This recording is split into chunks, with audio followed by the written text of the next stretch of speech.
Hello and welcome to Caroline's Library, where we dive into the world of manga, anime, and more. It's time for spoiler-free, honest reviews, and today we're talking about Dorohedoro. And let me just say, this has become one of my absolute favorite manga series, so let's get right into it. First, let's set the scene. Allow me to welcome you to the Hole, a sorcerer's playground where humans are trapped in a gritty and dark society to be used as guinea pigs. Sorcerers visit the Hole when they want to experiment and test their abilities on helpless humans. One day, a sorcerer makes a terrible decision to try out their magic on Cayman by turning him into our lizard man of a main character. Now, Cayman and his friend Nikaido are determined to nullify the spell by hunting down the unfortunate sorcerer who picked on the wrong guy. There's just one small hiccup. They don't know what this sorcerer looks like. The only thing they've got going for them is that a man now lives in Cayman's throat who is able to identify the guilty sorcerer, which leaves them with only one choice: to shove every sorcerer they can find into Cayman's mouth, see what the throat man says, and then permanently get rid of that sorcerer. Yeah.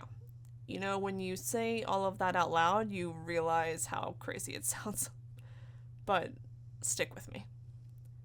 So, killing sorcerers doesn't exactly go unnoticed, and Cayman and Nikaido have developed quite the reputation in the sorcerer's world.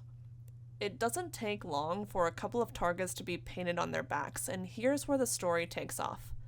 Now we've got a game of cat and mouse where our dynamic duo alternate between hunting and being hunted. So, with that story intro behind us, let's take a closer look at some of these characters because so many of them have layers to their personalities that make them feel like real people. The author does a great job of incorporating character backstories in a unique and satisfying way that doesn't feel forced or out of place, like through a dream sequence or by taking a peek at someone's diary. And for our main lizard, Cayman might be a tough guy who eats sorcerers for breakfast, but Gyoza is his true love, and he's terrified of ghosts.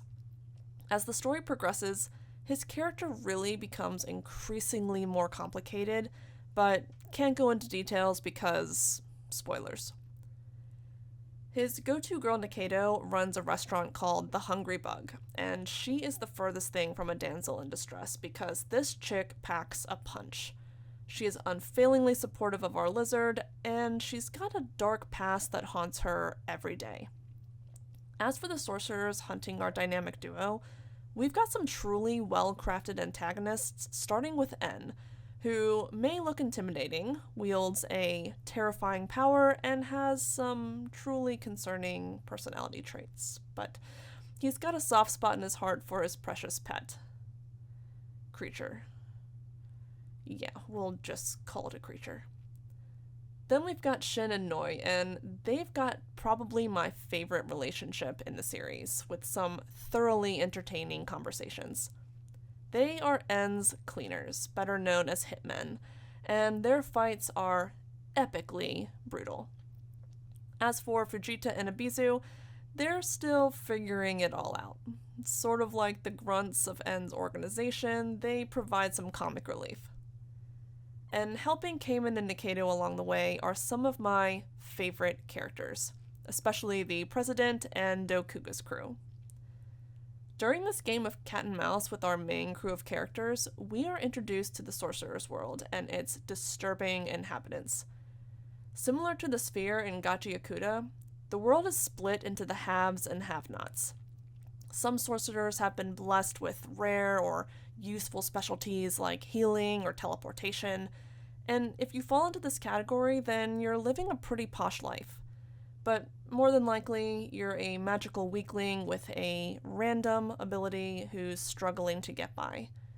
And living alongside our sorcerers are devils, a group of elite and invulnerable beings made of rare and powerful sorcerers who've traded their mortality for unlimited power.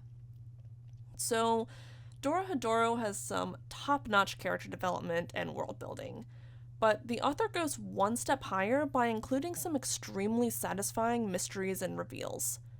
Right when you think you have an idea of what's going on, some new piece of info is dropped on you that changes everything. There have been multiple moments where I am picking my jaw up off of the ground in complete shock and awe. This is where Dorohedoro rises as a masterclass in the manga world. So we've got a fascinating, gritty world, morally gray, likable characters, and peak mysteries and reveals. But what I truly appreciate about Dorohedoro is the author's addition of little details. From unique chapter titles to amazing artwork and background details to character quirks that add depth to their personalities. This is the icing on the cake that really makes Dorohedoro stand out as one of the best manga series. I mean, there's a straw in a wine glass and a guy who's into cross-stitch. That's the attention to detail that I love to see. And before I can end this review, I've gotta take a sec to mention this guy. There's a Gyoza fairy, and he's grumpy. That's about it. Okay, so if you haven't already noticed, I highly recommend Dorohedoro. Give it 8 chapters, and I promise you'll be hooked.